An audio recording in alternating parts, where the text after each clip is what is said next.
After a weekend off of Gold Coast Premier League ASN action, we are here in a round 16 catch-up match between Nerang Soccer Club and Mudgeeraba Soccer Club here at Bob Jeffrey Field on this Tuesday evening. Nerang coming into this match, obviously after last week, they played the midweek fixture against Coomera and were held to a 1-1 draw then, fighting back late.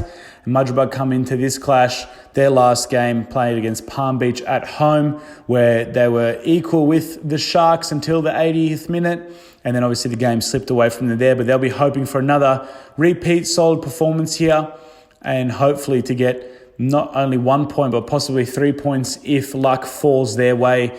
The Wallabies still looking just for one complete performance for the whole season. And the game started well for the visitors here. An opportunity in the first half fell to Matt Hibbs in the box. His shot steered into the back of the net here to give the Wallabies a 1-0 unexpected lead here for most. But the way they've been playing this season, I'm sure they expected that and nothing less. That shot just beating Fade Arroyo and the man on the goal line, Brad Scott, to give the Wallabies a 1-0 lead. And Nerang started to come back into the match slowly and eventually got their equalising goal through Fraser Ella. Obviously, the striker transferring over from Palm Beach, that lofted ball into the box, sitting up perfectly there for Ella to steer home. For the Eagles, the Mudgeeraba defence obviously not tracking his run, and he made no mistake beating Josh Angel in the Mudgeeraba goal. But Mudgee continued to fight and continued to press here in this game. A lot of opportunities forward and did worry the Eagles defence for large portions of the first half. I'm sure Nerang were expecting a much easier game here, but they were pleasantly surprised with the Wallabies' performance. A penalty given here towards the latter end of the second half, as you see Sam King going for that one. Bit of contact there. Wasn't enough for a penalty. Nevertheless, given, it was King who stepped up himself and missed the penalty, shanking the ball wide of the goal here. Josh Angel making himself big enough here. Did go the right way, did Angel, but King's shot was off target as it continued to stay 1-1. And then a lot of forward play coming from Nerang towards the back end of the first half and leading in to the second half action. But as scores stayed level here at halftime, and in the second half, it was a completely different Nerang performance and team here who came out in this half. A lot of opportunities created here from the Eagles. Some of their substitutes creating an immediate impact. And that goal there was from one of them. The left foot strike, it was from James Blackman here. He did start the game. Left foot shot, finding the bottom corner. Did it take a deflection? Was it straight through the legs? Who will know? But it beat Josh Angel in the Mudgeeraba goal to give the Eagles the 2-1 lead. And from there, you felt as though there could be more goals to come here as Ella's shot just sprayed over the bar. But again, a lot of play here through Joel Bruggy in the midfield for Nerang, laying off the ball here. Eventually to the substitute who got on the score sheet. Questions for offside, but they were not given as Nerang got their third goal through Corey Greason.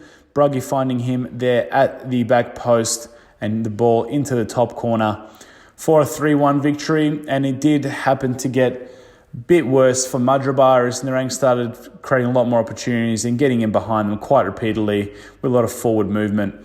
Koji Kato's shot there wide of the post. A lot of balls into the box there for the Eagles.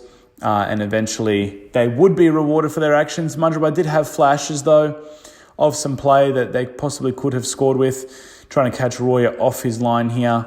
But again, some defensive errors here nearly costing the Eagles a goal. The ball hit the upright and out. Usually you see those balls go straight into the back of the net, but this time it wasn't.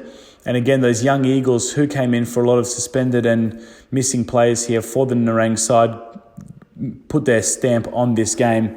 There you see Joseph Falembo combining brilliantly with Koji Kato as Kato got another goal to his tally for this season. A great finish here from the Japanese man. He's been the consistent Nerang player for majority of this season, playing, I believe, in majority, if not all the fixtures in 2019. His shot was unable to be stopped there by Angel. And eventually, the substitute Falembo, who was provider for the first goal, did get his goal for the night. Another save you can see here from the Bruggy shot. just hitting the studs of Angel and going wide of the post. But like I was saying here, Nerang, a lot of combination play from the youngsters, a lot of shots on goal from them, and Dave Benigno and his staff will be pleasantly surprised with how they performed. But Falembu here, beating the trap for Mudgeeraba, getting in behind and chipping the ball over Angel to get his first of the evening. Nerang's fifth goal of the night, and Mudgeeraba will be left thinking, what if they capitalise more on their first half pressure? But it wasn't to be, as the Eagles took a massive 3 points here in the ASN Gold Coast Premier League to put themselves temporarily in the top 4 as we head into the weekend's actions coming up this week.